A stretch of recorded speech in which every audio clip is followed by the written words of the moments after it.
12. विराम चिन्ह। विराम का अर्थ है रुकना या ठहरना। जिस प्रकार सड़क पर चलते समय या गाड़ी चलाते समय हम यातायात के नियमों का पालन करते हैं, अन्यथा दुर्घटना होने की संभावना रहती है, उसी प्रकार भाषा बोलते या लिखते समय यदि हम आवश्यकता अनुसार शब्दों के बीच में नहीं रुकते तो अर्थ का अनर्थ होने की संभावना रहती है। जैसे छोड़ो मत पकड़ो, छोड़ो मत पकड़ो। आपने देखा एक छोटे से चिन्ह का कितना महत्व है। केवल एक चिन्ह से ऊपर के दोनों वाक्यों के अर्थ में अंतर आ गया है। यह विराम चिन्ह है।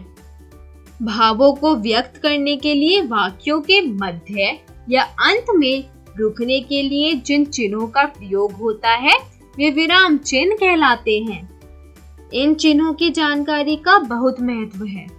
वैसे तो विराम चिन्ह अनेक हैं, परंतु यहाँ हम केवल 3 महत्वपूर्ण विराम चिन्हों का प्रयोग सीखेंगे। अल्प विराम, पूर्ण विराम, प्रश्न चिन्ह। पहला, अल्प विराम। पढ़ते समय वाक्य में जहाँ थोड़ा रुकना होता है वहाँ अल्प विराम चिन्ह लगाया जाता है। जैसे राम, श्याम और मैं बाजार जाएंगे।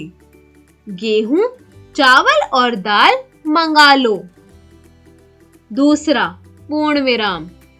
जहाँ वाक्य पूरी तरह समाप्त हो जाते हैं वहाँ पूर्ण विराम चिन्ह का प्रयोग किया जाता है।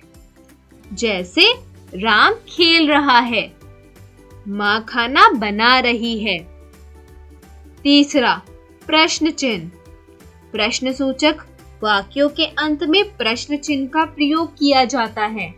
जैसे तुम्हारा नाम क्या है? तुम कहाँ जा रहे हो?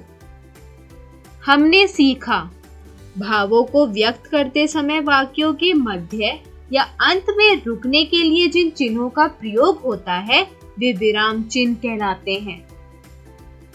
विराम चिन्ह अनेक हैं। मुख्य 3 विराम चिन्हों के नाम हैं अल्प विराम, पूर्ण विराम व प्रश्न चिन्ह। पढ़ते समय वाक्य में जहाँ थोड़ा रुकना होता है वहाँ अल्प विराम चिन्ह लगाया जाता है।